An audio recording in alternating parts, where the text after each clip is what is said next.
We are not nominating you for Secretary of State. I know he made you a promise, but circumstances have changed. The nature of promises, Linda, is that they remain immune to changing circumstances. Well, at a time when Congress is paralyzed by gridlock, where we have an administration that's struggling to get its agenda accomplished, I think there's something attractive about someone like Francis Underwood, who gets things done. Now, he is pursuing power for power's sake. He is unapologetically self-interested, but he does make a case for the ends justifying the means. If forward progress happens, does it really matter what his motivations are? That's not a question we answer in the series, but it's definitely one that we pose.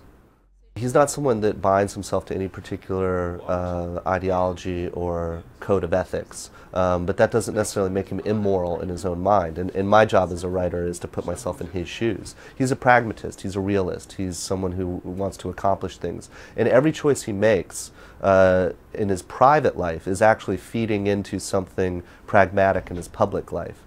So he's not fooling around on pure whim.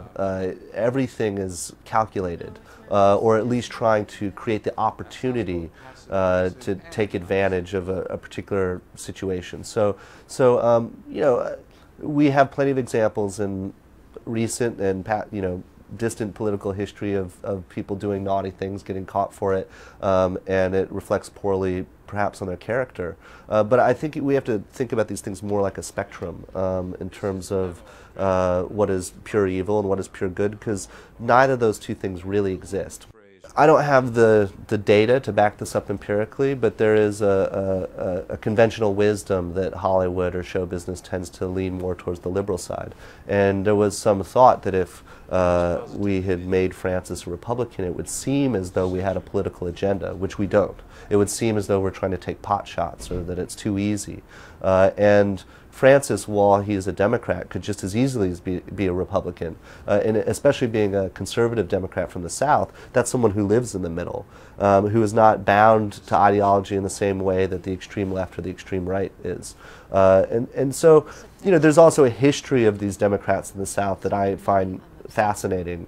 People that are elected more because of who they are and their personal relationships than necessarily what party they adhere to.